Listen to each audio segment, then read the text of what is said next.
Morning, শুভ সকাল বন্ধুরা। সবাই কেমন আছো? আশা করি সবাই ভালো আছে, সুস্থ আছে। আমরা কিন্তু বেশ ভালো আছি। আজ হচ্ছে শ্রাবণ মাসের দ্বিতীয় সোমবার। চান দান করে চলে এসেছি, আর বাসি কাজবাজ যা ছিল সেগুলো সব কমপ্লিট করে মা আর ছেলে খাবে যেহেতু, ওদের জন্য প্রেশারে একটু ভাত বসিয়েছি, একটু আলু তরকারি করেছি।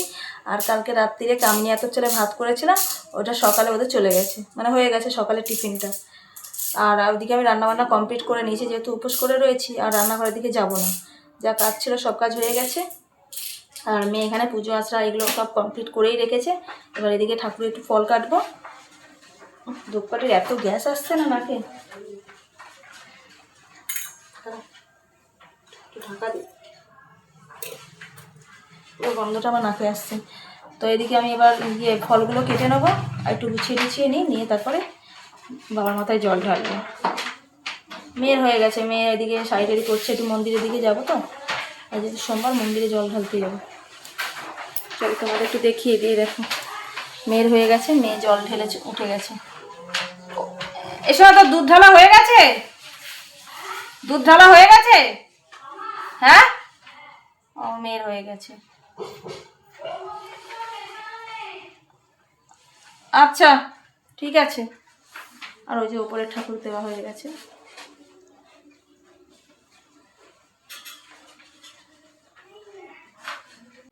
এখানে দেখো মেয়ে তো মোটামুটি ঠাকুরের সবই জোগাড় করে নিয়েছিল, আর আমি চান্দান করে এসে এই যে ফলগুলো একটু কেটে কুটে রাখছি। ওপরে ও একটা না দুটো করে ফল কেটে দিয়ে দিয়েছে, আর মিষ্টি দিয়ে দিয়েছে। ওপরে ঠাকুরটা দেওয়া হয়ে গেছে। আর এখানে দেখো ফলগুলো সব ধুয়ে টুয়ে রেডি করে রেখেছিল, খালি আনারসটা ধোয়নি, আনারসটা প্যাকেটের মধ্যেই ভরে রেখেছিল। আর এখানে আমি ফলগুলো কেটে নিচ্ছি, একটা একটা করে সব ফল এই থালাটার মধ্যেই দিচ্ছি। ছোটো এই কাঁচের থালাটার মধ্যেই রাখছিলাম, কিন্তু কি বলতো, এই যে আনারস তারপর 5 রকম ফল কাটতে কাটতে না ওইখানে জায়গাটা একটু শর্ট হয়ে গেছে ওই থালাটার মধ্যে। তো আবার ওই গলির ভেতরে ঢুকে, গলির ভেতরেই বাসন থাকে ঠাকুরের। ওই দেখো ওয়ার্ডরোবের পাশে একটা গলি আছে, ওই গলির ভেতরেই ঠাকুরের বাসনগুলো সব রাখা হয়। তো দেখো আনারসটা যখন কাটবে তখন তো আবার একটা বড় থালার দরকার।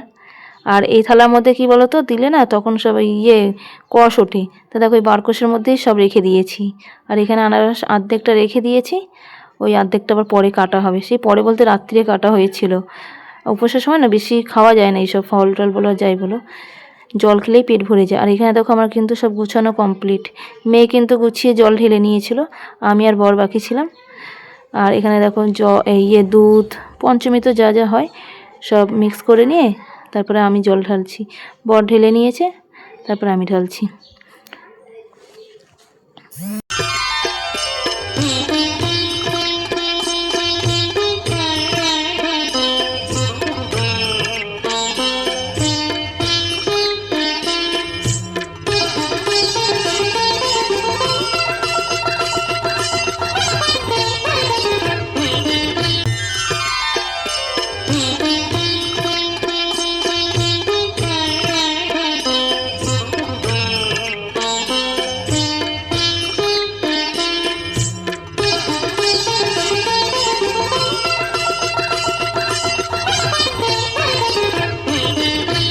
আর জানো তো, আমি ছাদে নীলকণ্ঠ ফুলের গাছ লাগিয়েছিলাম।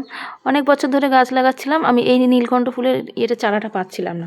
যে থোকা নীলকণ্ঠ দেখবে বাজারে বিক্রি হয় না, ওই নীলকণ্ঠ ফুলটা দেখতে বেশ ভালো লাগে। আর আমার মানে আগে যে গাছটা ছিল সেটা হচ্ছে ওই যে সিঙ্গেল নীলকণ্ঠ ফুল হয় না একটা করে, সেই রকম ছিল। আর এইটা আমার মায়ের কাছ থেকে আমি নিয়েছি। তো বেশ এটা না পুরো থোকা নীলকণ্ঠ হয়। আর দেখো অনেকগুলো গাছে কিন্তু ফুল ফুটেছে জানো তো, এই আজকের সোমবার দিন। এমনি প্রায় সময় রোজই ফুটছিল একটা করে, আর আজকের সোমবার দিনকে দেখি বর নিয়ে এসছে ছাদ থেকে। তো অনেকগুলোই নিয়ে এসছে, আমাকে এসে বলছে জানো আনি তোমার এই নীলকণ্ঠ গাছে যেন 5-6টা ফুল ফুটেছে, পুরো ভরে গেছে। গাছটা ছোট তো, চারিদিকে ডালপালা ছড়িয়েছে, বেশ খুব সুন্দর লাগে। আর বর্ষাকালে দেখবে গাছপালাগুলো না একটু মানে পুরো সবুজ সতেজ হয়ে যায়, তো দেখতেও বেশ ভালো লাগে। তো ছাদে এটা কি বলো তো, এটা মাটিটাকে বেশ ঢেলে নিয়ে আর অনেক কিছু মানে ওই সবজির খোসাগুলো মিক্স করে মাটিটাকে ভালো করে গুঁড়ো টুড়ো করে সার মিশিয়ে ক্যারেটের মধ্যে দিয়েছি। তো বেশ অনেকগুলো গাছ হয়েছে, নীলকণ্ঠ ফুলের গাছ আছে, তারপর দোপাটি ফুলের চারা রয়েছে, দোপাটি ফুলের চারাগুলো বেশ অনেক বড় বড় হয়েছে। তো বেশ ভালো লাগলো। নীলকণ্ঠ ফুল দিয়ে বাবাকে শ্রাবণ মাসে একটু পুজো দিলাম, নিজের বাড়ির গাছের ফুল দিয়ে, ভালোই লাগে তাই না? তো দেখো আমি বর আমরা দুজনে জল ঢেলে নিলাম, তারপর দেখে একটু আরতি করে নিলাম কর্পূর ধরিয়ে। আর এখানে মেয়ে একটু বাবার ওই পাঁচালিটা পড়বে, তারকেশ্বরের যে বাবার যে পাঁচালি বইটা রয়েছে না, ওই বইটা পড়বে। আর এই পাঁচালিটা ছেলে জানো তো, সব ঠাকুরের পাঁচালি আমাদের ঘরে রয়েছে। আমি রেডি হয়েছি, চুড়িদার পরেছি, আর এদিকে আকাশ অবশ্য দেখো বৃষ্টি পড়েই যাচ্ছে, কী করে যাবো বুঝতে পারছি না।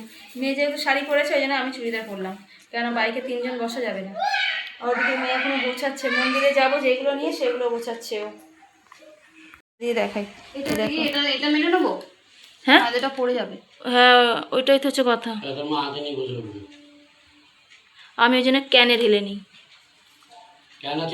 ক্যানে ঢেলে নিলে না সুবিধা হয়, পড়ে না, গাড়ির ঝাঁকুনিতে পড়ে যায়। এই যে মন্দিরে যেগুলো নিয়ে যাবো সেগুলো এখানে সব গোছানো হয়ে গেছে। কর্পূরটা নিয়েছিস? একদম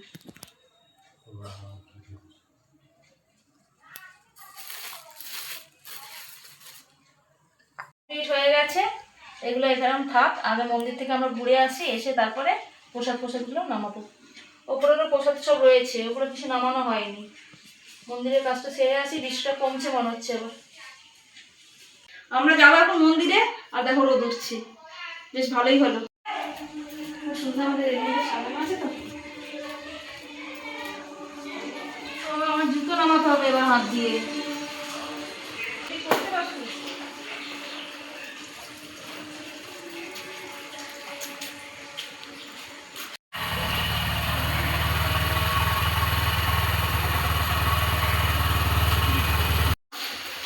তোমাদের কিছু দেখাতে পারলাম না, রাস্তায় বৃষ্টি শুরু হয়ে গেছে, মন্দিরে চলে এসেছি, চলো পুজোটা দিয়ে এবার।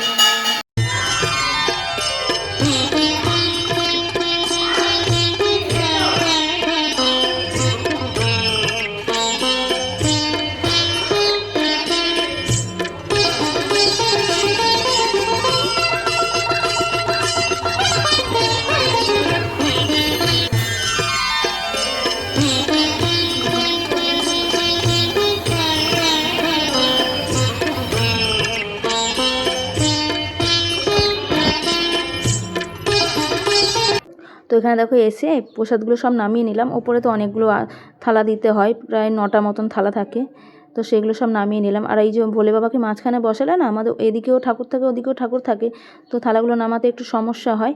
মন্দির থেকে এসেছি, অনেকক্ষণ হয়ে গেছে, এসে ঠাকুরের প্রসাদগুলো সব নামিয়ে নিয়েছি। ওপরে ঠাকুরকে খেতে দিয়েছিলাম, আর এদিকে ভোলে বাবার কাছে যে প্রসাদটা দিয়েছিলাম সব এখানে নামিয়ে নিয়েছি। একটা এক ধরনের না পোকা উঠছে খুব, পুরো ফল প্রসাদ সব কালো হয়ে যাচ্ছে, ওই জন্য তাড়াতাড়ি করে এদিকে সব সরিয়ে নিলাম। আর এখানে বর নিয়ে এসছে সাবু, কত আছে 500, তাহলে 250 সাবু নিয়ে এসছে। আর যদি পরে আবার রাত্রে লাগে তো বিকেলবেলা আবার নিয়ে আসছে।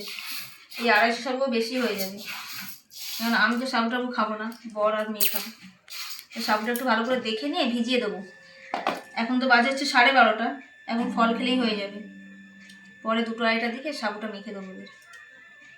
আর ফল এখানে অনেকখানি আছে, দেখো দেখছে, দেখো পোকাগুলো দেখছে, এত চারিদিকে মানে ঘুরে বেড়াচ্ছে। আর এই যে আনারসের অর্ধেক টুকরো আছে, এটা কিন্তু কেটে নেবো, নাহলে এর মধ্যেও পোকা ভরে যাবে, আর রসও ভরে যাচ্ছে চারিদিকে।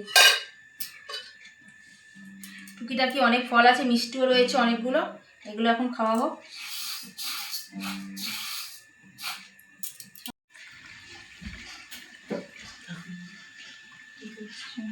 বন্ধুরা এখন বাজে হচ্ছে 2:30, তো এখন এই যে একটু সাবু মাখছি, সাবুগুলো বেশ ভালো ভিজেও গেছে।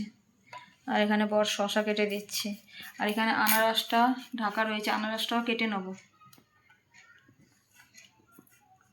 আর ওখানে দেখো এখনো ফল রয়েছে। এই শশা দিয়ে সাবু মাখবো, শশা আর এই যে কলা আছে এখানে, কলা দিয়ে মাখবো। আমার না হয়নি এবার, আর শশার কলা আর চিনি আর একটু সন্দক নুন দিয়ে মেখে নেবো, ব্যাস। এখানে সন্দক নুন রয়েছে এই যে। আর এখানে দেখো সাবু মাখবো, তাই জন্য বরকে বললাম একটু শশা কেটে দাও, একটু গুছিয়ে দাও, তাহলে আমার সাবুটা মাখতে সুবিধা হবে। সাবু মাখতে মাখতে না সব কিছু মানে কি বলো তো, ওই হাত দিয়ে নিতে না ভালো লাগে না। সাবু মাখবো এক দিয়ে সব কিছু গুছাবো টোছাবো, তো হয় না ওরকমভাবে। তো এখানে দেখো বর কতগুলো শশা কেটে দিচ্ছে, আর এখানে যে কলাগুলো ছাড়িয়ে দিচ্ছে। কলা আর শশা দিয়ে সাবুটা মাখবো। আম এবারে আর আনা হয়নি, আম দিয়ে মাখলে বেশ ভালো লাগে, সাবুর বেশ গন্ধটা বেশ ভালো লাগে, আমের গন্ধ হয় তো ভালো লাগে। তো বেশি কলা দিতে ওকে বারণ করলাম, ও তো আবার কলা হলে বেশ ভালোই লাগে, ওদের তো সাবু মাখা হলেই ভালো লাগে। আমি আবার সাবু মাখা অত ভালো লাগে না, আমার আবার সাবু একটু নুন হালকা একটু চিনি দিয়ে খেলাম শুধু ভালো লাগে এরকম, এই সাবু মাখা খেতে ভালো লাগে না। তো চলো যাই হোক, এখানে সাবু মাখা দিয়ে আজকে আমাদের এই দুপুরবেলার মানে খাওয়াটা হবে সাবু মাখা দিয়ে। আর রাত্রিরে তো সাবু মাখাটা আর খাবো না, রাত্রিরে ফল খেলেই হয়ে যাবে, আর মিষ্টি মিষ্টি আছে ওই দিয়ে হয়ে যাবে। আর এখানে একটু সন্দক নুন আর একটু চিনি দেবো, দিয়ে সাবুটা মাখবো। নুনের ভাগটা একটু বেশিই দিতে হবে, নুনটা একটু বেশি হলে না দেখবে চিনিটা কম হলেও ভালো লাগে, নুন কম হলে না আনুনি খাওয়া যায় না আবার। তো চলো বন্ধুরা, ভিডিওটা কেমন লাগলো অবশ্যই কিন্তু কমেন্ট করে জানিও। আর চ্যানেলে যদি নতুন বন্ধু এসে থাকো চ্যানেলটা সাবস্ক্রাইব করে পাশে থেকো, লাইক শেয়ার করো। চলো নেক্সট ব্লগে তোমাদের সাথে আবার দেখা হচ্ছে। আর এখানে দেখো চিনি দিচ্ছি, প্রথমবারে চিনি নিয়ে এসলাম, চিনির ঠোঙাটা না পুরো মানে ভিজে ভিজে যায় বর্ষাকাল যেহেতু, আর এবারে আবার চিনি আনতে বলেছি। তো এবারও চিনি নিয়ে এসছে, এই চিনিটা জানি না কতদিন থাকবে না থাকবে, সামনের সপ্তাহ অবধি যাবে নাকি। তো চিনিটা প্যাকেটের মধ্যে বেঁধে বুঁধেই রেখেছি, দেখা যাক যখন পুজো দেবো আবার একটু দেখবো, যদি ভালো থাকে তো রেখে দেবো, নাহলে আবার ওই মানে রান্নাঘরে নিয়ে নেব। তো চলো এখানে দেখো সাবু মাখছি এখন। Tata bye bye.